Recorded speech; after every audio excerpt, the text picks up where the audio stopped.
uşağın atası şəhiddir. Ölümündən əvvəl deyib bir toy edəcəm, ölkəyə səs salacaq. O toy ölkəyə səs salsın. Onun da ruhu şad olsun. Ruhun şad olsun Azər. Allah rəhmət eləsin.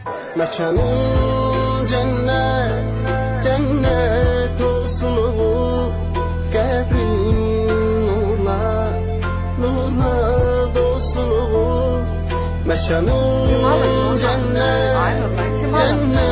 Mənim oğlum da nurlandı, bilirsən. Niyə ağlayırsan mənim balam? İstəmirsən sənə toy eləsinlər? Ay Nurlan, neçə yaşın var mənim balam? Nurlan, neçə yaşın var? Ay Nurlan. Nurlan, mən ağlayayım. Ağlayayım mən. Mən ağlayayım, ay Nurlan. Ay Nurlan. Sənə nənəm qurban deyir, görürsən?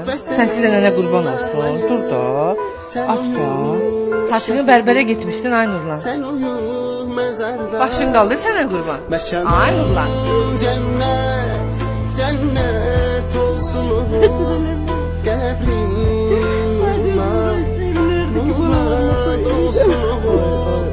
Ana ağlama, qara bağlama, oğlum şəhid oldu. Medallarıdır qardaşımızın. Şəhidimizin medallarıdır.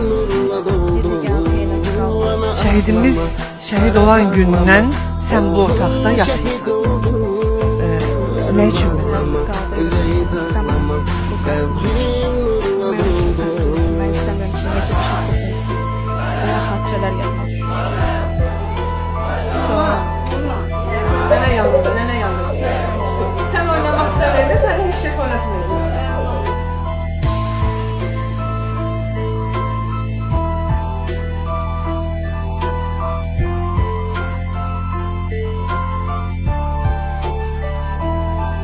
Yarının gözleri her an intizarda, vətənin